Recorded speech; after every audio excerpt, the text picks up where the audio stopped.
All right, good morning. It's beautiful out here. I am on a boat along the Nile River. And incidentally, that's what takes place in our chapter today, is that we are going to be on the boat, on a boat on the Nile for part two, the river, chapter four, young man with an amulet. If you'll remember, we had Sheftu, who finally found out that he could bring the Warhawk. The Warhawk will go to Thebes and will help he and Thutmose get rid of Hatshepsut.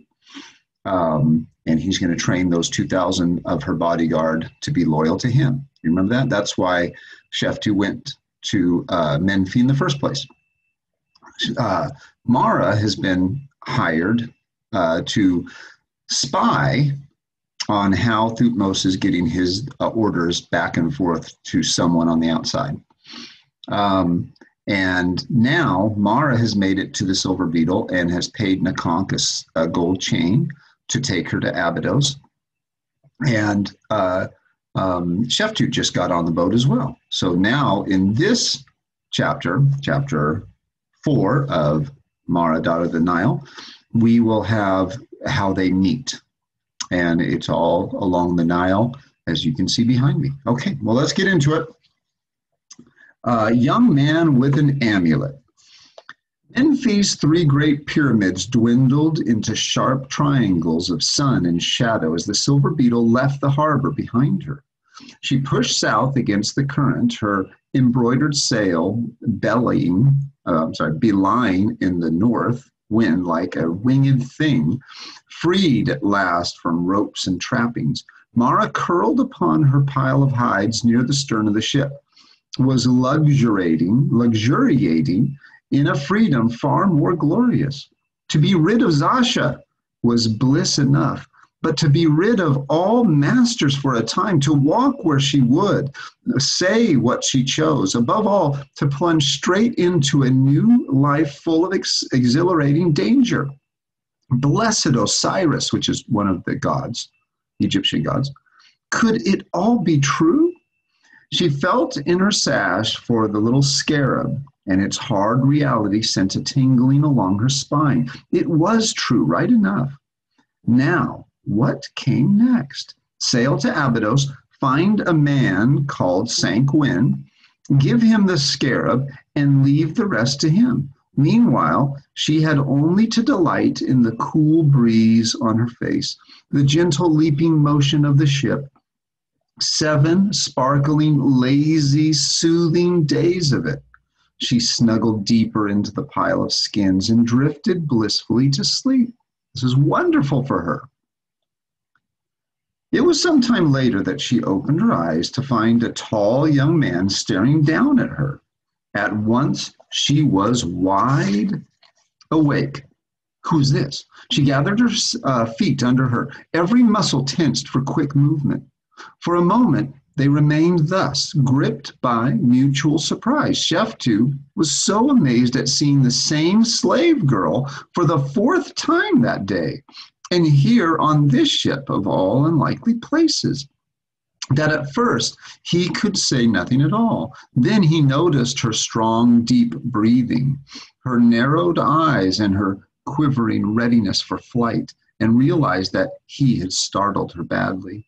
What a wild thing she was. Her whole attitude spoke more clearly than words of the life she must have led. Do not fear me, he said gently.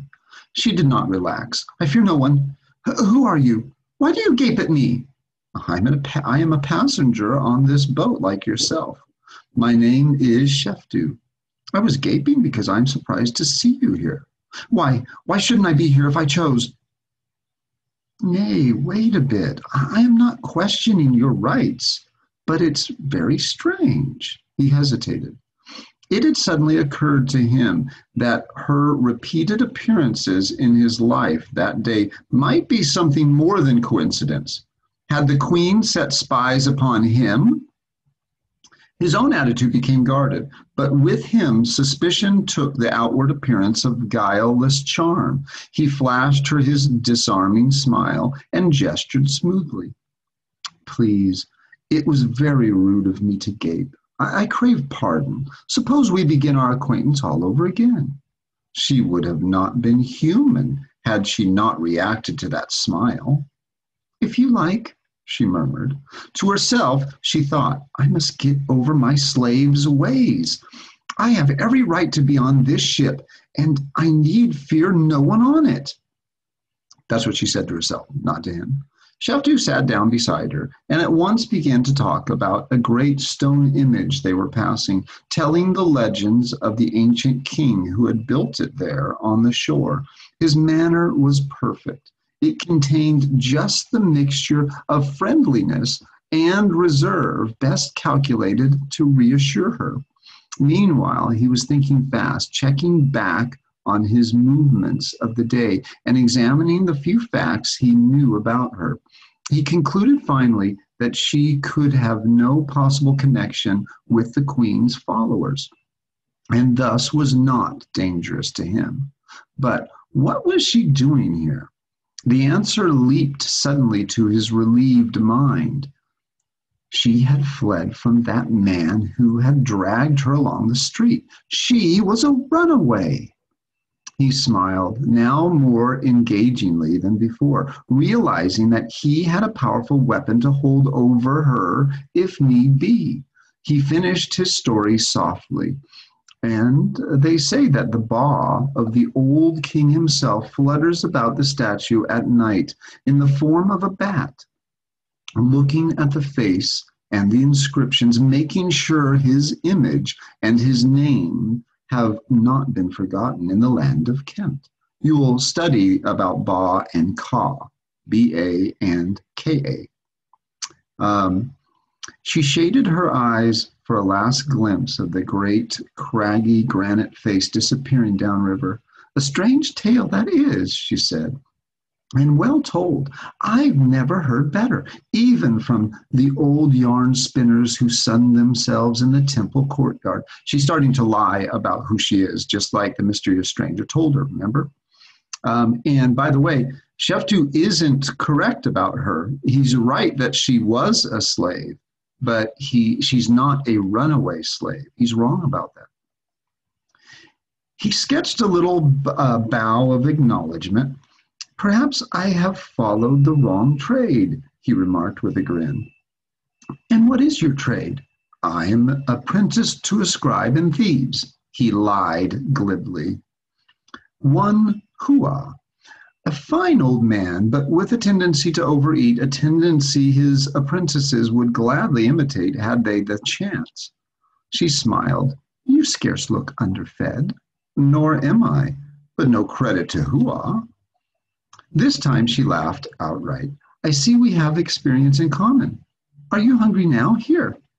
She reached into her sash and produced the last 2 honey cakes she had filched from the baker's boy earlier that day, stolen. She offered one to Sheftu, who took it with thanks, hiding his mirth, like he's giggling because he knows how she got that. He saw her steal those, if you remember. So you are a scribe, she went on, biting into her own flaky morsel. I once knew a man who followed that trade. I once had a what? What was she going to say? I once had a master. So, murmured Sheftu, her quick retreat from the word master had not escaped him. He was in the service of a district chief on the northern border of Egypt. There were many foreigners there. Foreigners flock to Egypt like birds to a marsh, observed Sheftu. That is how she learned Babylonian, he thought. She pointed suddenly. Look, there on the sandbank. He turned. The sandbar was nearly hidden by long, brownish-green, sinister forms. His flesh crawled a little in spite of himself. Crocodiles. They lay sluggish and motionless, all facing north, with their great pale mouths wide open and to the prevailing wind. He thought of the crocodile-headed god Sebek, okay, another god, and felt for the amulet at his wrist. That amulet's good. I want you to remember the amulet. Then he turned back to the girl. That is why I have no fear of death, he remarked. The crocodiles? What have they to do with it? Everything. I was born on the 23rd day of the 3rd month of the season of growing. Swift comprehension crossed her face. Everyone knew that the fate of those born on that day was to be eaten by crocodiles. They both looked back at the sandbank, but it was she who shuddered. They will have me in the end, murmured Sheftu, but meanwhile I need fear nothing else. He turned to her with a shrug. I shall cheat them as long as possible until I am an old man. See? He extended the wrist from which his amulet dangled. It was a twist of flax thread strung with 7 green glazed beads and knotted 7 times. One large flat bead of carnelian was inscribed on both sides. Her lips moved as she read the hieroglyphs. O thou who art in the water, behold, it is Osiris who is in the water, and the eye of Horus and the great scarab protect him. Get ye back, beasts of the water. Do not show your face, for Osiris is floating toward you.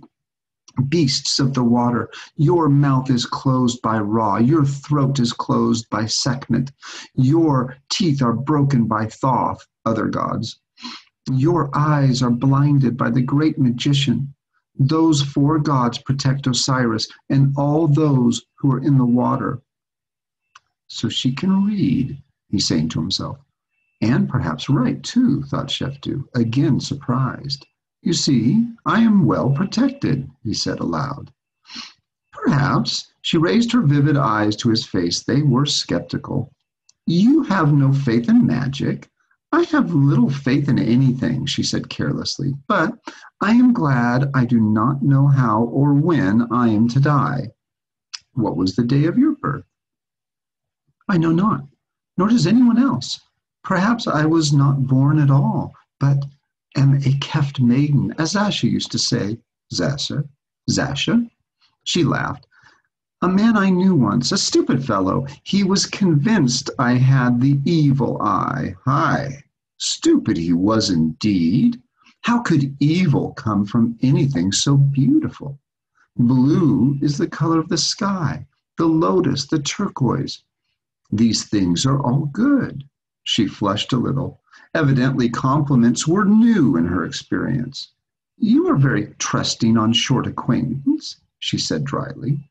In your case, I have good reason, he assured her, smiling to cover any hidden meaning that the remark might have. But you seem not to trust me. You've not even told me your name. My name is Mara. Mara. Truth of Ra, you see, who could distrust one with such a name? She laughed, tilting her head to squint up at Ra, the sun god, whose golden bark sailed far westward now toward Libya and the land of darkness. Sheftu made use of the moment to study her profile intently. A gammon's face, he had thought as he watched her in the marketplace. Yes, it was that. Her cheeks were sloping in shadow, thin with years of hunger. Her chin was obstinate, and her mouth had a sardonic curve, as though it had learned well to lie. It was a skeptical face, a clever and unscrupulous one. But there was an elusive quality of wistfulness about it that fascinated Sheftu. See what I told you before? The ancients they were pretty observant and were able to look at someone from their eyes, their mouth, their chin, the way things were on their face, and be able to tell what kind of person it was. We're not like that. We're not very good at that. Some of us are, but some of us are not, because we look at screens and phones and TVs too much to be any good at this. He found himself wishing that this Mara, this waif, this runaway, did not have to pass so soon out of his life. He's kind of liking her. Next instant, he turned away from her impatiently, wondering if he had lost his mind. The life he had chosen as the king's henchman had no room in it for bright-eyed maidens, nor did the life he was born to, that of Lord Sheftu, son of the late, his dad died recently, wealthy, noble Mencow, have any place in it for a common slave girl, save to iron his snow-white shanties. You have to understand, and you will as we study ancient Egypt, that the hierarchy, nobles, wealthy nobles, did not fall in love with slaves. Or commoners. It wasn't done. It wasn't done. So you have to kind of understand their social system, which is very different than ours. And despite the amulet on his wrist, he doubted whether either life would permit him to cheat for long the crocodiles who were his destiny. He walked these days with death at his elbow. Everything he's doing is very, very dangerous to go against the queen like he is. Frowning, he studied once more the unsolved problem of finding a messenger to send to the king. It was a knotty one, meaning difficult.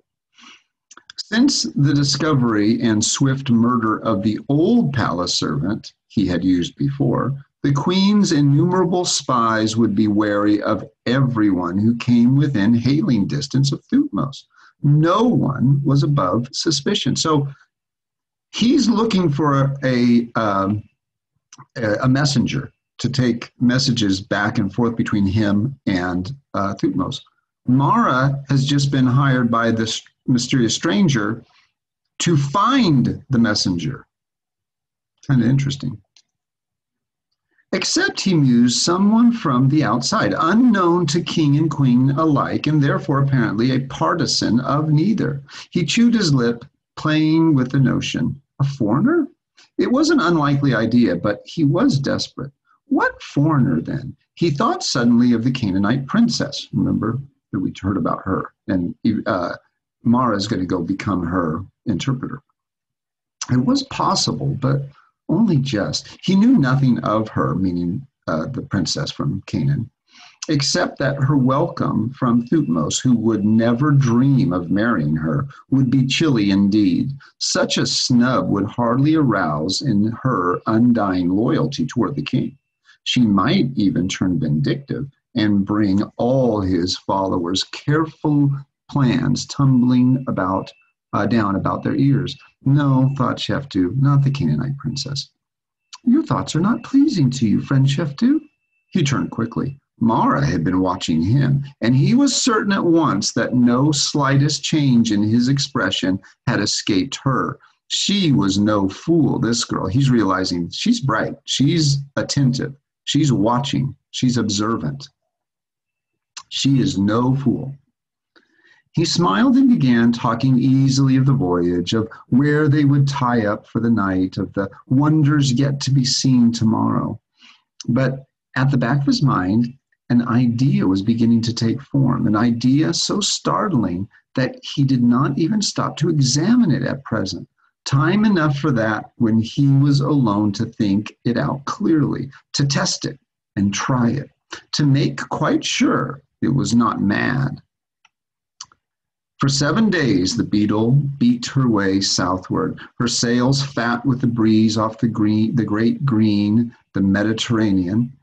On either side of her gently dipping prow, the long land of Egypt slipped by like an unwinding scroll, revealing fields and marshes, mud-walled villages, fishermen straining at their nets. We get to see a lot of that, except for the fishermen, I think.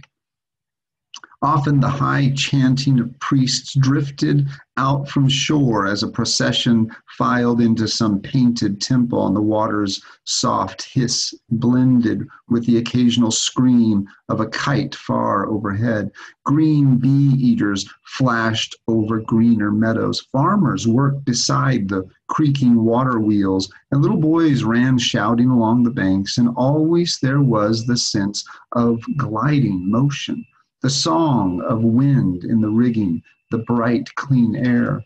Mara wished the voyage would never end.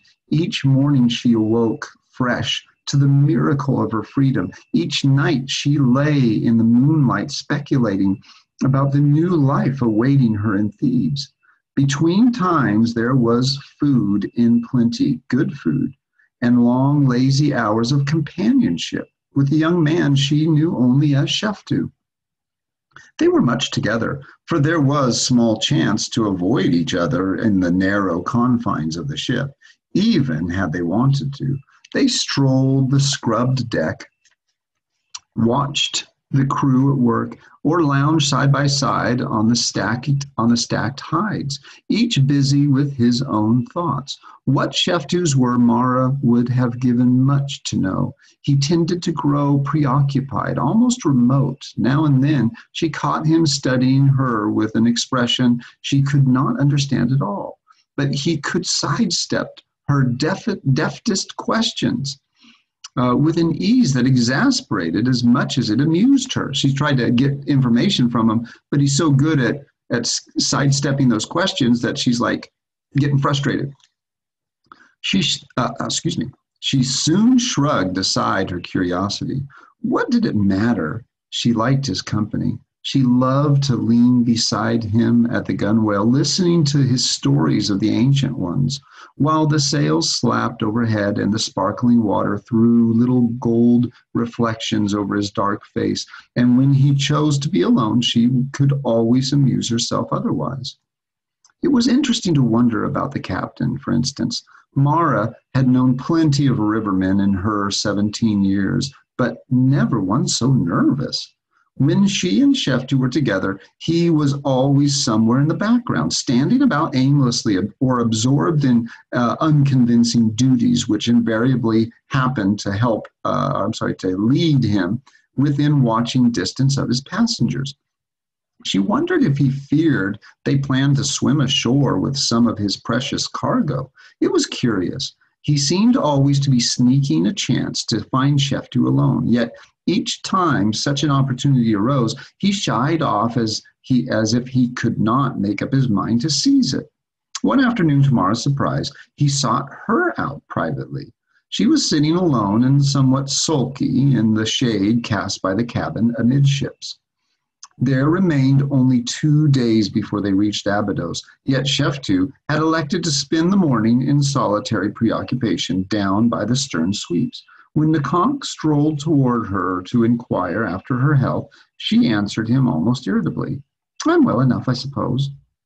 But somewhat out of temper. "Where is that constant companion of yours?" asked. "He is no company today. He broods, Captain. I wonder what about." "Aye, so do I wonder," grunted Nakonk so vehemently that it surprised her. He hesitated, glancing at the crew members working here and there around them, then jerked his head toward the cabin. "Suppose I try your skill at a game of draughts? I've a board and counters in there somewhere." "If you like." Puzzled, Mara followed him into the cabin, which was dim and cool after the glare of sun on deck. "You're well acquainted with Sheftu, Captain? I thought he was a stranger to you, like myself." "Aye, he is, said Nakonk hastily. Too hastily, she thought. "Here, which will you have, girl, the red or the black?"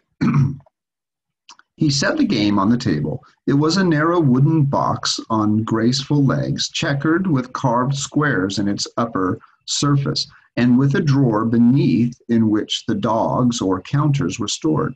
Mara was busy arranging the red ones on her side of the board when the captain spoke again, his voice gruff. "To tell you the truth, it's you I wonder about, little one. I trust you know what you're doing, taking up with a chance acquaintance on a riverboat. He may be a rogue. A rogue would be someone you can't trust." Mara looked up in surprise. "Rogues are nothing new in my life, Captain, but I see no reason to think Sheftu one." "Don't you? By all the gods, come, what do you know of him?" "Nothing," she admitted, "save what he wants me to know, but then he knows nothing of me either." "Aye, true enough, nor do I, for that matter. Perhaps it's he I should be warning." Irritably, Nakonk shoved a dog, it's the counter, the pieces of the game, into the next square and sat back, scowling out into the sunshine. "Now I've offended him," she thought in amusement, but Great Ammon, he acts as if I were some sheltered maid who'd never ventured from her father's court. Automatically, she countered his move, wondering what other game he might be playing. It had been a long day, indeed, since anyone had troubled about her welfare. That this burly riverman should do so struck her as curious indeed, so curious that she never thought of believing it. Was he going to say what he meant? "Your move, Captain," she murmured. But he only shoved forward another counter without speaking. For a time, the dogs progressed from square to square in silence. But the conk's ill humor wore off as they both became absorbed in the game. He played unimaginatively, but well, and he knew the gambits thoroughly. Mara, having had little experience with any game in her slave's life, was forced to use all her wits to counter his moves and at the same time strike out for the other side of the board. In the end, it was by sheer audacity that she inveigled his three last dogs into a position where they could capture them all and jump her sole remaining one into the royal square. She sat back laughing as Nakonk's eyebrows soared. "By all that's sacred!" he exploded. "Now, how did you trick me into that?" "Trick? I use no trick. Could you think so harsh of me?" "I could and do, I, little one. You should have been a general." Nakonk chuckled as he swept the dogs into their drawer. "Or perhaps I'm getting old." "Not so, friend Captain," said a dry voice behind them. "That maid's a hard opponent. She plays to win." They swung around. Sheftu was lounging in the doorway, his arms folded comfortably. "Aye, well, now, who doesn't?" muttered Nakonk. He busied himself putting away the game. Mara rose on the defensive herself, though she could not have told why. "How long have you been standing there?" she demanded. "Long enough," said Sheftu, "to make several interesting observations. Indeed, I suppose I have few secrets left now." "Oh, none at all." He grinned down at her. In spite of herself, she felt an overpowering curiosity, which she had no intention of admitting, as to just what those observations had been. Brushing past him out the cabin door, she strolled across the deck to the port rail. The sun, dropping into Libya, had set river and sky aflame, but she was less aware of it than of the fact that he had followed and was leaning on the gunwale beside her. "Ra dies by fire tonight," she commented. "It's a lovely sky." "Aye, so it is." His tone finished that subject. She groped hastily for another. "I vow it's hard to believe another day's ending. Only 2 more and we'll dock at Abydos. Is it not amazing how Aye, it's amazing. Come, I'm convinced you're quite indifferent to my opinion. Now, go ahead and ask me what I was talking about in there." She whirled to find his face alight with laughter. "The devil take you! Why do you plague me? What do you want of me?" "I haven't decided yet," he told her imperturbably. "Oh, haven't you? Haven't you indeed? By Set and all his demons, you're a cool one. I'll wager the captain was right. He said you were a rogue." There was a tiny silence. "Now that's interesting," remarked Sheftu. He was still smiling, but all at once his eyes were dangerous. "And what else did the captain say?" asked. "Watch your tongue, my girl," thought Mara. "There's something here you don't know about." "What else?" prodded Sheftu. "Why, not else." He waited. His smile had hardened into something so implacable that she felt a tremor of fear. Why should he probe so? Perhaps she'd better come out with the whole thing. The captain did not but caution me about stray young men on riverboats. Aside from the fact that he fluttered like a hen with one chick, is there anything startling about that? He subjected her to that odd scrutiny a moment longer, then slowly relaxed, easing one elbow against the rail. "Nay, I'm not startled, only interested in the captain's opinion. So, he said I was a rogue?" "He said you might be." "Aye, and so I might, or something even worse." He seemed amused now, and Mara's self-confidence rushed back, along with her usual impudence.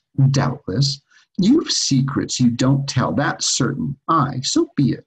Guard your tongue if you will. I'll find you out in time, in spite of it. You're sure that's wise? He answered lazily. Does it matter?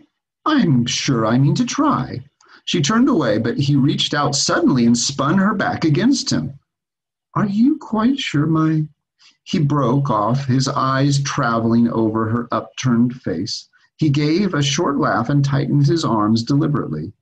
By all the gods, I'd rather kiss than threaten you. I wonder if it wouldn't be more effective. Hi, conceited pig, you'll do neither. Let me go.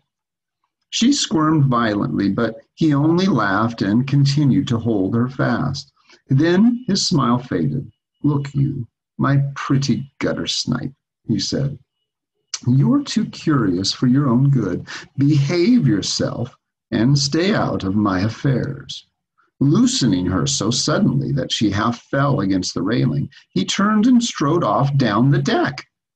After a moment of speechless outrage, Mara fled in the other direction. Gutter snipe? Why did that son of 7 crocodiles, the rogue, the scoundrel, she'd pay him out for this? She flung herself onto the stack of hides that served her as a bed and glared into space. Had she lost her wits completely? How had he managed to tease her, frighten her, make love to her, and snub her all in the same 5 minutes? Always she had been able to snap her fingers under the nose of any man, yet this one? Aye, this one was different. She scowled, remembering unwillingly the strength of his arms about her. And why hadn't he kissed her, pray? Was she so repulsive, so ill-favored, so shrewish? The devil take him! An hour later, she was still lying there, moodily watching the silver beetle's high black prow trace circles against the moon. Gutter snipe. All right, suppose she was. Tomorrow by Ammon, she would have her revenge. She would treat him with a smiling indifference. He wouldn't be able to break through no matter how hard he tried. She would be gay, meaning happy. Aye, charming, but oh, how remote. It was the part of wisdom as well as revenge. If she did not take care, he'd be surprising a real secret out of her. She patted the queen's little scarab thoughtfully. How cold his eyes had been as he questioned her about Nakonk, as if he could toss a girl to the crocodiles without thinking twice about it. For all she knew, he could. And who would be there to know or care if he chose to do just that? The captain had been right to warn her about Sheftu. He was a dangerous young man. All right. Now, I know some of these chapters can be pretty long, so I won't talk too much about it. But just understanding that the relationship between Mara and Sheftu is kind of weird in a way, because they are attracted to each other. You can see that, you can feel that. But at the same time, they are both driven by different things, or in a way, similar things that are unknown to the other. He doesn't know why she's there. She doesn't know what he's doing. She knows he is not. She doesn't believe he is a scribe's apprentice. There's something more powerful about him. There's something about him that doesn't fit. And he knows, well, he thinks he knows that she's just a runaway slave. But he's got to be very careful too. They both do. All right. Well, with that, we will read another chapter again tomorrow. You guys take care, and we'll see you then. All right. Bye-bye.